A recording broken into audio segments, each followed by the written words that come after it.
감사합니다. 불러주셔서 감사한데 벌써 이렇게 오늘 마지막 날이 됐습니다. 그죠? 정들자 이별이라고. 이제 조금 여기 그 시차가 적응되는 것 같아요. 좀 더 할까요? 그래서 이제 오늘은 조금 신체 리듬이 이제 이쪽 시간에 맞춰졌다 하는데 이제 가야 될 때가 가까이 왔네요. 이렇게 시간 뵙다 보면은 정이 듭니다. 또 아침에 이렇게 왔는데 장로님 세 분이 딱 그 바둑에 판 아무것도 없을 때 알 세 개 이렇게 있는 것처럼 세 분 딱 앉아 계셔서 손 한 번씩 이렇게 잡았는데 참 형님 같고 또 삼촌 같고 뭐 그런 느낌 참 너무 좋습니다. 여러분들 축복합니다. 그리고 우리의 미래에 하나님께서 주실 그 약속들을 꼭 믿고 바라고 성취하시는 이 교회 되기를 축복합니다. 부흥회를 하면은요 어떤 말씀을 전할까 하는데 정말 핵심적인 말씀 전해야 되잖아요. 정말 중요한 말씀 전해야 되잖아요. 물론 이제 저의 신학과 관점입니다만은 이 창세기 18장은 정말 중요한 또 장입니다. 여러분들이 그리스도인이라면 항상 마음에 새겨야 되는 한 10년 정도 전에 저희 교회에 이제 청년이 하나가 새로 왔습니다. 어떻게 오게 됐냐면은 저희 교회 성도의 군대 후임병인데 다 같이 제대를 해가지고 강남역 근처를 지나가다가 자기 고참을 만난 거죠. 고참을 취사병 가던 고참을. 그래서 고참과 얘기하다 보니 이 고참이 교회를 다닌다. 그런데 좀 마음이 끌리더래요. 그래가지고 이제 교회를 오게 됐어요. 근데 이 형제는 이렇게 얘기를 들어보니까 교회를 나올 형제가 아니에요. 그리고 제가 어제도 말씀드렸지만은 성도님들이 딱 오면은 제가 얼굴을 본다 그랬잖아요. 교회를 딱 안 다닐 상이야. 얘기를 들어보니까 정말 더 그래요. 이 제주도 출신인데 이 친구는 가정이 굉장히 불행했습니다. 두 가지로 불행했는데 첫 번째로는 아버지가 계속 아내를 갈아치웠어요. 그래가지고 아버지에 대한 그 증오와 상처가 엄청 많고 친어머니의 손에서 얼마 못 크고 계속 어머니가 이렇게 바뀌었어요. 그러니까 참 불행하죠. 게다가 이제 삼촌 친족들 중에 제주도가 참 복음화가 안 돼 있잖아요. 그죠? 제주도가 참 예수 믿는 분들이 적은데 그래도 이 교회의 중직자 장로로 섬기는 분이 계세요. 근데 그분이 이 친척들 간에 워낙 인격이 덜 된 분으로 유명한 거예요. 차라리 이런 분이 이제 절에 다니면 전도에 유리합니다. 절에 다녀서 저렇구나. 근데 교회 다니면서 막 돈 욕심에 막 이 명절이 되면은 그 탐욕들이 드러나는 거죠. 그러니까 이제 이 친구는 완전 교회에 대해서 안티. 아버지가 그런 것도 상처받아 힘든데 또 가족 중에 제일 교회를 잘 다닌다고 하는 사람은 완전히 정말 세상 탐욕으로 가득하고 게다가 이제 이 아버지가 계속 어머니를 갈아치우는 사이에 이제 할머니하고 주로 같이 이렇게 양육을 받아서 지냈는데 할머니가 무속인이에요. 무속인. 그러니 참 여기보다 더 안 좋은 환경은 여러분 없으시죠? 그죠? 너무 도대체 교회를 다닐 수가 없는 환경이에요. 근데 어떻게 그러면은 교회를 왔냐? 이 친구가 이제 서울에 와가지고 내가 잘 돼가지고 내가 나 혼자만 잘 되는 게 아니라 세상 사람들을 다 잘 되게 해야겠다. 뭐 이제 꿈을 품고 이렇게 서울로 왔는데 사기를 당한 거예요. 그래서 이제 그나마 직장 다니면서 한 2, 3년 벌었던 돈을 싹 터는 투자 사기. 그러니까 어리버리한 거죠. 사실 투자 사기를 당한 사람 대충 보면 어리버리한 거예요. 그래서 마음이 아주 가난해 있을 때 강남역에서 저희 교회 이제 군대 고참을 만난 거죠. 교회 딱 왔는데 정말 얼굴은 뭐 교회 다닐 상도 아니고 또 이 친구가 머리를 어떻게 하고 다니냐면은 여러분 그 옛날에 황비용 같은 영화 아시죠? 변발. 머리를 여기 앞에를 다 잘라가지고 뒤에만 묶고 이렇게. 이게 교회 다닐 상이 아니잖아요. 그렇지 않아요, 솔직히? 뭐 사람 얼굴 가지고 평가하면 안 되지만은 뭐 저도 얼굴로 뭐 누구 평가할 적인 아닙니다만은 너무 그런 친구인데 와가지고 너무 생글생글 웃으면서 말씀을 듣는 거예요. 그날 제가 했던 설교 본문이 이 말씀이에요. 근데 왜 이 말씀을 가지고 이 친구가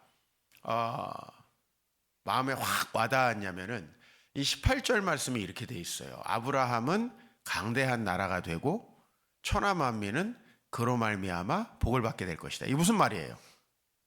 너가 잘 되고 너로 세상이 잘 될 것이다, 이런 말 아니에요. 그러니까 이 친구가 자기가 서울에 올라올 때 좌우명으로 나름 생각하고 있었던 말씀하고 너무 비슷한 거예요. 예? 아브라함 지금 속된 말로 개털이잖아요. 그죠? 아무것도 없이 본토 친정 아버지의 집을 떠나가지고 지금 가나안 땅에 온 거 아니에요. 그런데 그렇게 왔는데 하나님 뭐라고 약속하시냐면 자식 하나 없는 아브라함에게, 아브라함이 여기 강대한 나라는 좀 제가 번역을 하라고 했으면은 큰 민족이라고 번역을 했을 거예요. 그거에 좀 가까운 이 용어거든요. 큰 민족. 그리고 천하 만민이 그로 말미암아 복을 받게 된다. 여러분, 이 고대 근동에서요, 한 나라가 큰 민족으로 성장하잖아요. 그럼 다른 나라가 망해요. 무슨 얘기인지 아세요? 이 동북아에서 일본이 통일된다. 그럼 어떻게 돼요? 쳐들어옵니다. 그게 임진왜란이에요. 그죠? 전국 시대를 지나가지고 일본이 토요토미 히데요시 딱 통일됐을 때 이제 우리나라 쳐들어오잖아요. 중국이 수나라, 당나라 이렇게 통일이 되잖아요. 청나라. 중국이 한 나라, 한 민족에 의해서 통일되면 주변 나라가 죽어요, 원래. 이게 세상의 원리예요. 전에 제가 이 서울대학 그 김난도 교수님이 1년에 한 번씩 하는 뉴 웨이브 포럼이라는 게 있습니다. 코엑스에서 한 번씩 하는데 그거 있죠? 코리아 트렌드 몇 년 이렇게 해가지고 이제 책 발표회 하는 게 이제 있어요. 근데 거기를 한번 이제 초청장을 받아가지고 갔는데 SK 그 부사장이 이제 강의를 하러 왔어요. 이제 강의를 30분씩 막 여러 사람이 하는데, 근데 이 SK 사장 얘기를 쭉 들어보니까 자기네가 뭘 개발해가지고 점유율을 높였다 하면서 이제 자랑하는 얘기예요. 근데 나는 뭐 생각이, 그럼 LG하고 KT는 어떻게 되는 건가? 좀 그 생각이 드는 거예요. 통신사가 뭐 어차피 세 개 아닙니까? 그러면 SK가 늘었다는 건 뭐예요? 다른 데가 쪼그라들었다는 거잖아요. 야, LG하고 KT에서 많이 욕먹었겠는데, 많이 잘렸겠는데, 뭐 그런 생각을 들었어요. 그러니까 사실은 아브라함이 큰 민족 강대한 나라가 되고 천하 만민이 그로 잘 된다는 건 사실은 되게 모순된 이야기예요. 근데 잘 보면 이게 이루어지는 건 한 가지 길밖에 없어요. 어떤 나라가 복음화돼서 다른 나라를 선교하는 거죠. 그죠? 그거밖에 없는 거예요. 우리나라 역사하고 너무 잘 맞지 않아요? 그 서울대학교 김태유 교수님이라는 분이 이제 뭐 그 패권의 비밀 해가지고 어떻게 강대한 나라가 제국을 이루는가 하는 그 강의를 하십니다. 근데 그분의 이야기를 들어보면은 우리나라가 선진국 반열에 오른 나라 중에서 유일하게 제국주의를 안 한 나라다 이거예요. 제국주의. 주변 나라 침략하고 노예 데려다가, 우리 이렇게 안 했죠. 우리 스스로가 산업화하고 우리 스스로가 전쟁 없이 일어나요. 근데 우리나라는 또 잘 돼가지고 다른 나라 침략을 안 해요. 못 해요, 안 해요? 안 하는 걸로 하십시다. 네. 우리는 해본 적이 없어요. 항상 우리나라는 방어 정신이에요. 방어 정신. 그죠? 지금도 북한, 야, 우리 핵 없이 잘 살아보자. 방어 정신이에요. 그러니까 너무 아름다운 거예요, 우리나라가. 그리고 복음화돼서 20세기에 우리나라 다른 나라 침략했어요? 아니죠. 선교했어요. 지금 동시에 2만 몇천 명의 선교사가 해외 나가 있습니다. 우리 한국 사람이. 그 2만 몇천 명의 선교사를 뭐 2명씩 부부라고 따지고 10,000쌍이 넘습니다. 그죠? 거기에 우리 한국 교회에서 쓰는 돈이 얼마나 많은지 압니까? 그분들을 거기 상주시키고 그분들 교회 짓고 그분들의 사역을 돕고 헌신하는데 저희 교회도 5가정 하고 있습니다. 굉장히 중요한 거예요. 우리나라는 해외. 그래서 제가 해외를 다녀보면은요, 얼마나 우리 한국에 대한 이미지가 좋은지 몰라요. 여러분, 일본 사람들 그냥 별로 안 싫어하지만 그렇게 좋아하지 않습니다. 제가 여러 나라 다녀보면 중국 사람 진짜 싫어합니다. 여러분이 어디 유럽에 가고 그럴 때 빨간 옷은 입고 다니지 마세요. 아시아 사람 빨간 옷 입고 다니면 돌 던집니다. 저는 맞아봤어요. 잘 몰라가지고 갔다가 나를 돌을 던지면서 키나 그러는 거예요. 들어보니까 차이나란 뜻이야. 그래서 제가 또 한국 사람이라는 단어는 또 외웠으니까 꼬레아니 하니까 미안하다고, 꼬레아니 좋다고. 왜 그럴까요, 여러분? 중국은 어디 가나 상권을 장악합니다. 잘 뭉치잖아요, 상권을 장악해요. 그러니까 그 지역 사람들이 싫어합니다. 범죄 타겟이에요. 근데 한국 사람은 어떡하죠? 가서 선교해요. 가난한 사람 나눠줘요. 영어 가르쳐줘요. 컴퓨터 가르쳐줘요. 학교에 컴퓨터 설치해줘요. 저도 그러러 많이 다녔거든요. 그러니까 한국 선교사들이 어디나 있습니다. 그분들은 non-profit이에요. 그러니까 이득을 취하지 않으니까 그 지역에 너무 도움이 되는 거 아니에요? 그러다 보니까 한국 사람은 항상 좋아한다 이거예요. 저는 우리나라가 그런 복을 받은 나라고, 또 이 미주 한인교회도 이곳에서 우리가 얼마나 힘들게 정착하고 많은 수고했습니까? 그러나 한국 사람들은요, 다른 사람 도움 잘 안 받아요. 우리가 스스로 교회를 세우고, 우리가 헌신해서 정말 교회를 건축하고, 또 우리가 스스로 선교합니다. 여러분, 이런 나라가 정말 많지 않은 거 아세요? 복음화가 된 지 수백 년씩 지난 이 남미나 아시아의, 아프리카의 수많은 나라들 중에서 우리나라처럼 스스로 자신들이 헌신해서 교회 세우고 선교하는 나라는 우리나라밖에 없어요. 이게 정말 되게 중요한 겁니다. 복음의 모델. 우리 한국 교회가 지금 때로 욕도 먹고 좀 사람들에게 좀 싫어하는 대상도 지금 되고 있지만 그건 잘 몰라서 하는 얘기예요. 저는 여러분들이 꼭 기억하기 바랍니다. 아브라함이에요. 여러분, 한 사람 한 사람이. 왜 아브라함인지 아세요? 아브라함은 갈라디아서 3장 29절에 이렇게 말씀하고 있어요. 너희가 그리스도의 것이면 곧 아브라함의 것이요 약속대로 유업을 이을 자니라. 여러분들이 예수 그리스도를 믿는다면, 이런 뜻이에요. 예수 그리스도를 주인으로 모시고 산다면 누구 자손이에요? 그게 아브라함 자손이다. 반대로 말하면 세례 요한이 요단강에서 세례를 베푸는데 바리새인들이 회개하지 않고 세례 받으러 오죠. 뭐라 그래요? 독사의 자식들아 그러면서 너희는 스스로 절대로 아브라함의 자손이라고 생각하지 말라라는 거예요. 회개하고 주님 받아들이는 사람이 아브라함 자손이다. 여러분, 아브라함 자손임을 믿습니다. 그렇다면 약속대로 유업을 이을 자라는 게 뭐냐면, 다시 오늘 본문으로 와서 앞으로 여호와께서 아브라함에게 하시려는 것을 숨기겠느냐, 17절에 그렇게 얘기하고 있죠.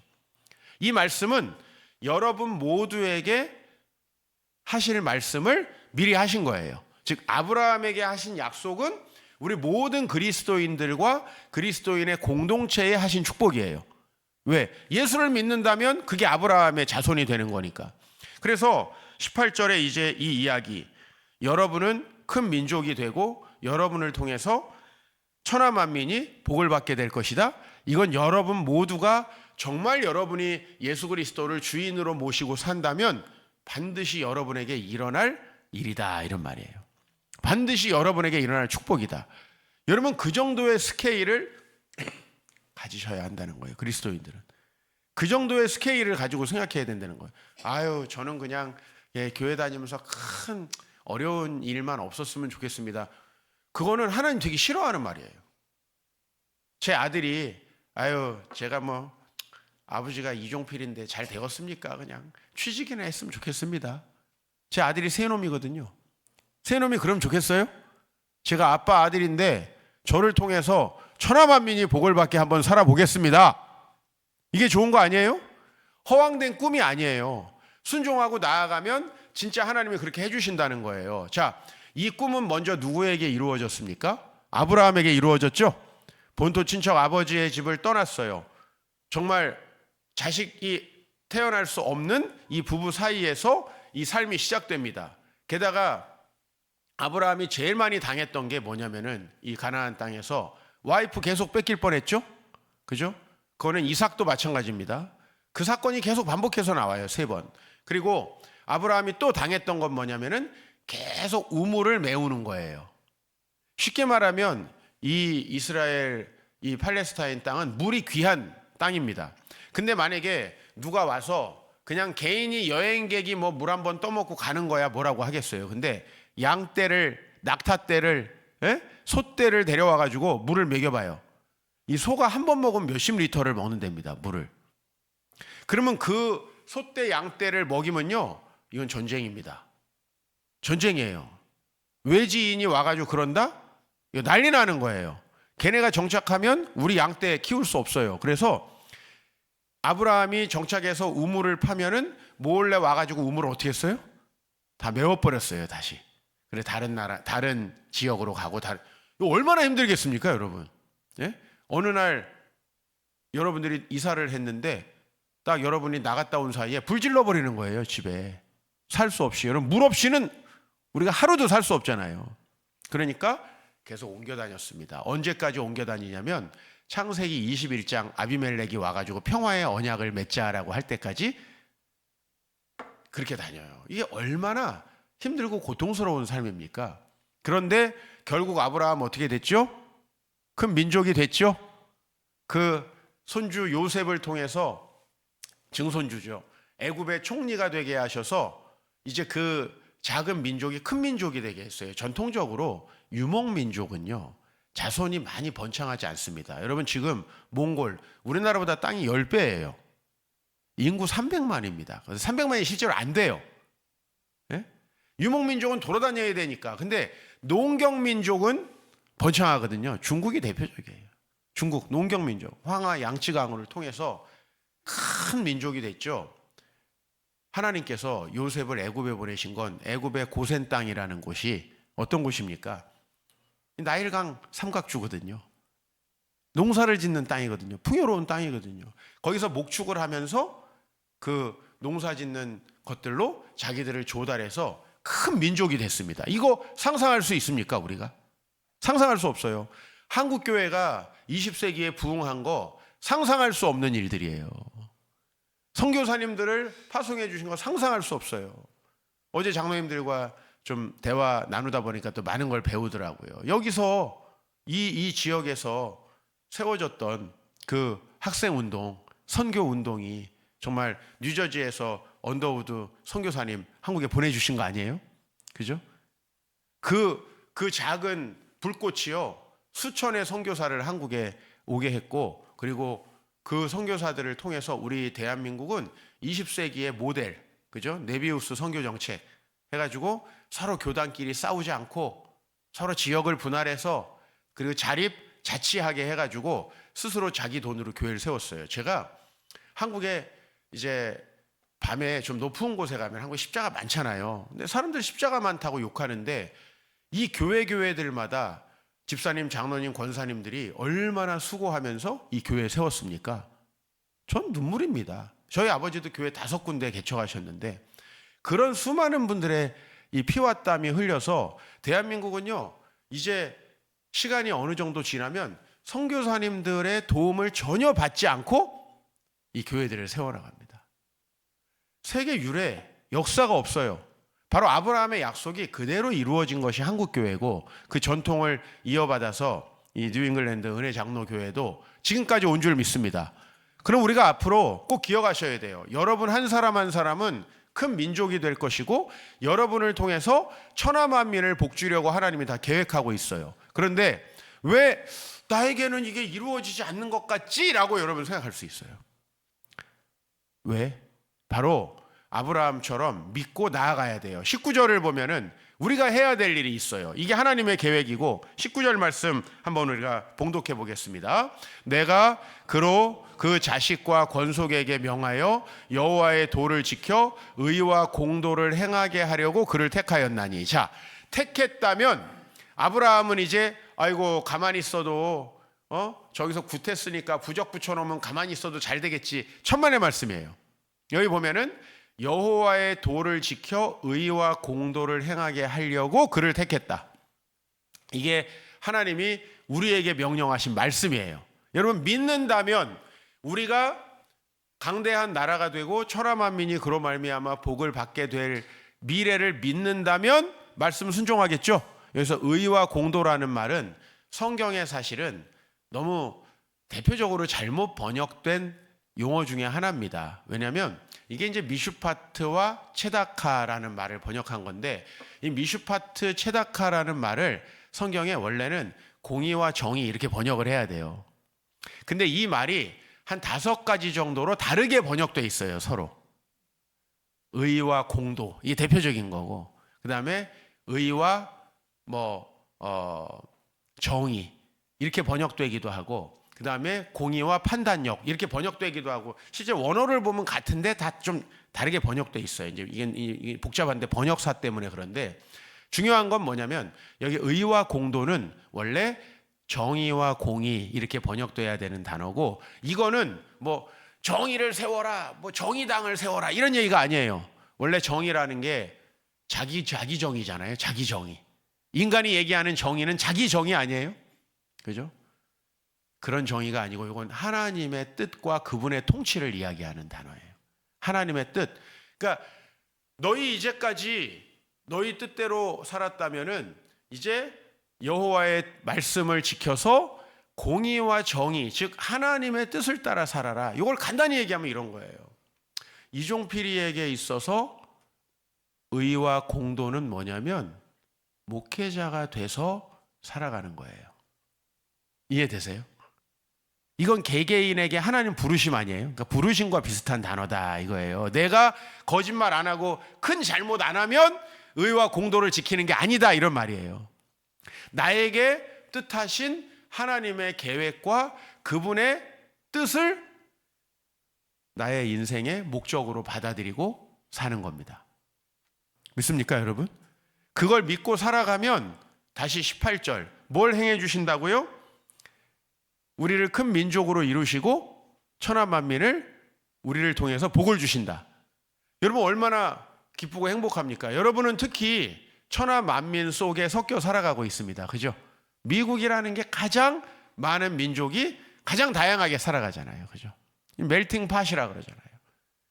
여기서 여러분들이 어떤 삶이 되어야 하는가? 우리 은혜장로교회 공동체가 어떤 공동체가 되어야 하는가?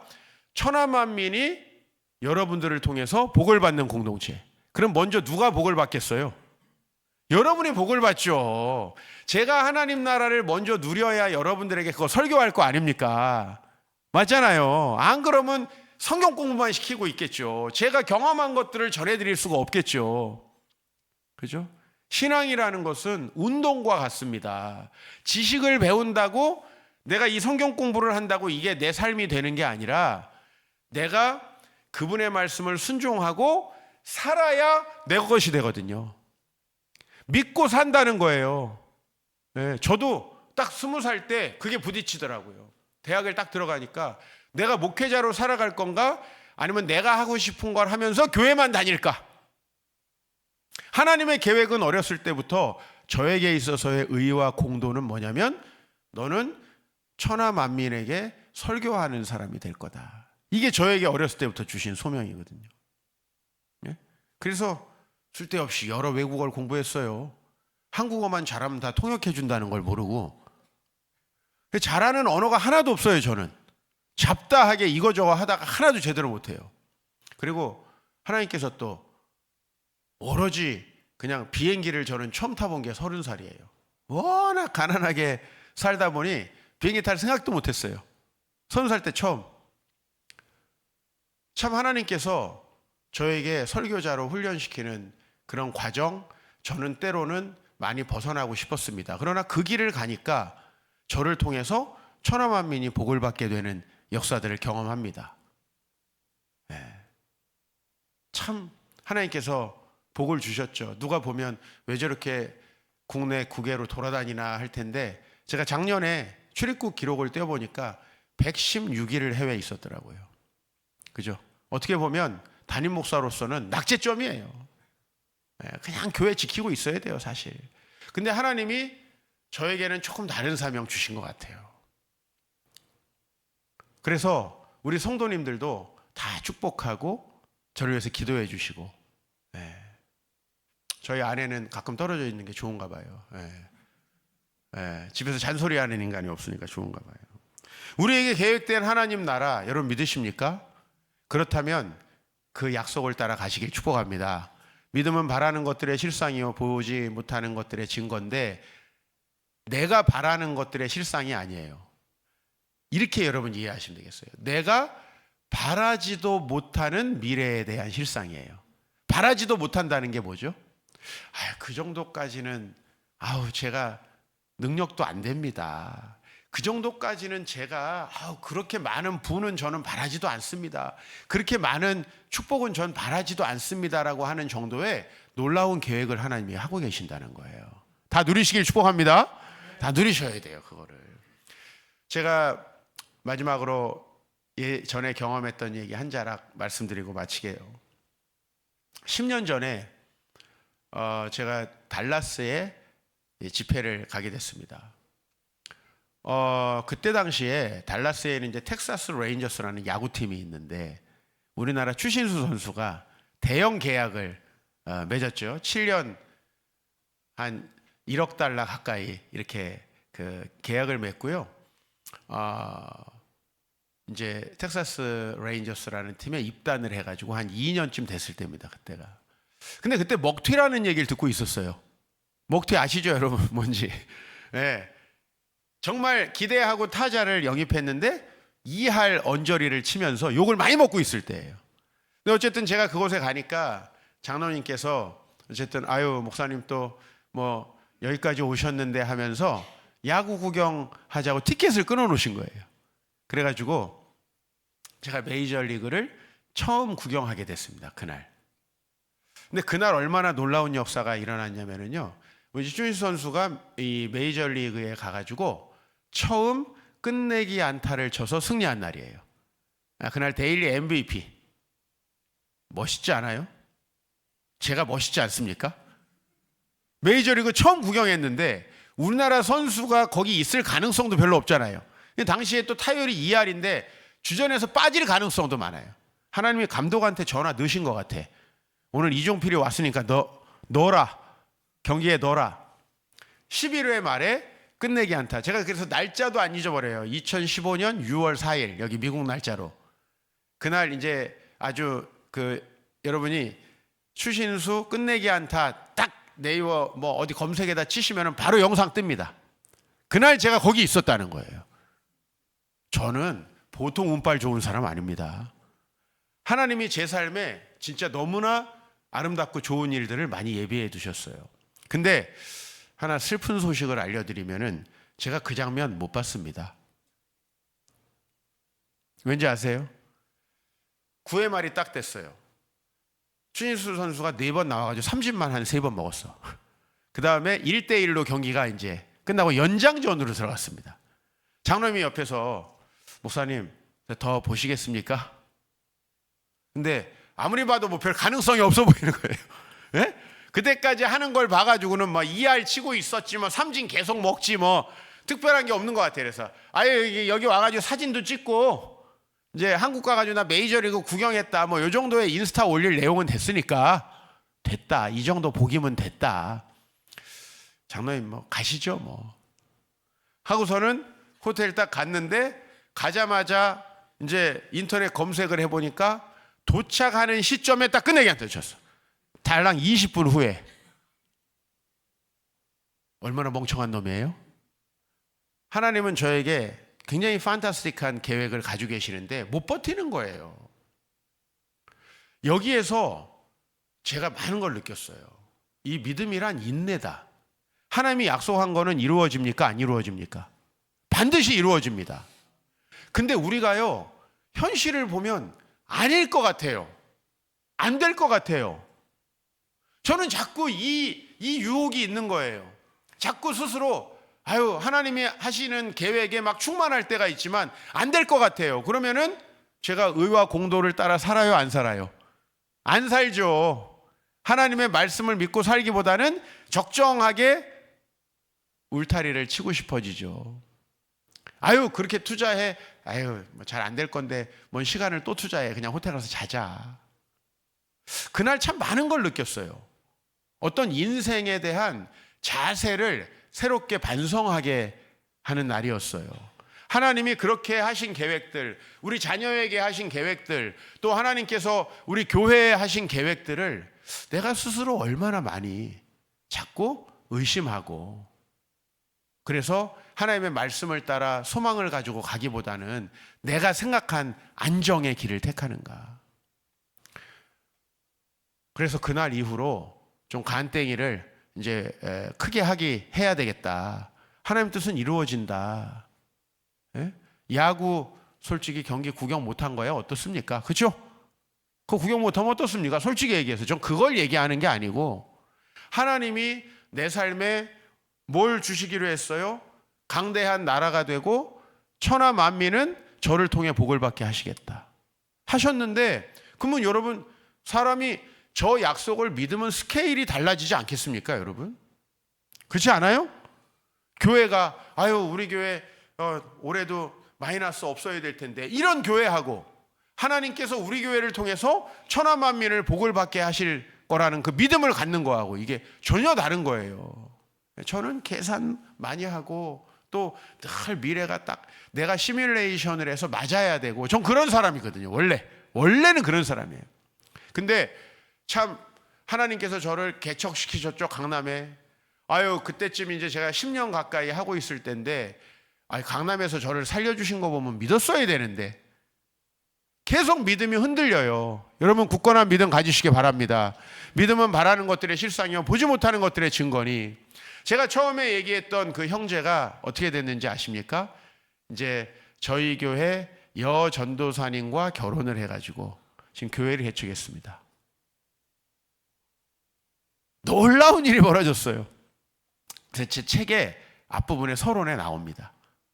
네, 이 친구의 이야기가 너무 판타스틱한 이야기예요. 저희 교회에 와가지고 은혜 받고 막 얼마나 열심히 했냐면요, 한 번은 광주로 파송을 받았어요. 광주로 파견, 직장에서 광주에서 서울까지요 KTX를 타고 단 한 주도 빠지지 않고 왔어요. 토요일 밤에 와서 본인이 자고 아침에 일어나서 벌써 예배를 준비하고 있어. 내 교회를 가보면. 네? 그리고 주일 저녁 늦게 가는 거예요. 주변에서 다 미쳤다 그랬대요. 야, 여기도 교회 많은데 왜 10만 원씩을 들여가지고 서울을 가냐. 난 거기 가서 받는 은혜가 더 커. 이러면서 2년을 했더니 다시 서울로 원대 복귀를 시켜줬어요. 단 한 주도 교회를 빠지지 않았습니다. 그러니까 사역자와 결혼해서 사역자의 남편이 돼가지고 지금 교회를 세워서 목회를 하고 있어요. 저는 목회를 하면서 참 상상할 수 없는 이야기들을 많이 경험합니다. 그리고 이 친구는 정말 강대한 나라가 돼서 지금 천하 만민의 복을 받는 삶을 살고 계시죠.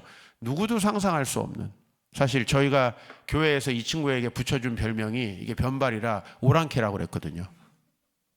별명이 오랑캐여서 야, 오랑캐 맨날 이랬어요, 저희가. 근데 거기가 지금 사부님이 돼 있네. 사부님이 돼 있어요. 사역자의 남편으로 직장 다니면서 열심히 영혼들을 돌보면서 아내를 내조하는, 외조하는 이런 역할을 하고 있어요. 우리의 삶이 지금이 끝이 아닙니다, 여러분. 엄청난 계획을 가지고 하나님이 이곳에 여러분을 보내신 것을 꼭 믿으시길 바랍니다. 그리고 이 지역에 정말 이 동부 지역은요, 지금 교회가 많이 쇠락해 가고 있어요. 그죠? 남부 바이블 벨트에 비해서는 이 동부가 원래 이거잖아요. 원래 이거 오리진이잖아요. 여러분을 통해 회복되길 축복합니다. 그리고 이 지역에 이제 젊은 세대들로 영적 부흥이 일어나기를 축복합니다. 그리고 EM도 부흥하기를 축복합니다. 우리에게 주님께서 주신 약속을 반드시 성취하고 여러분들을 통해서 천하 만민이 복을 받는 하나님 나라 이루어지시길 축원합니다. 하나님 감사합니다. 오늘도 주님께서 주신 말씀, 이 약속 저희가 믿고 나아가기를 소망합니다. 천하 만민이 저를 통해서, 저희를 통해서, 또 우리 교회를 통해서, 뉴잉글랜드 은혜 장로교회를 통해서 복을 얻게 될 줄 믿사오니 주여 저희가 믿음으로 나아갈 때 주님 여호와의 도를 지키며 의와 공도를 행할 때 그 놀라운 역사를 이루어 주시옵소서. 예수님의 이름으로 기도하옵나이다. 아멘.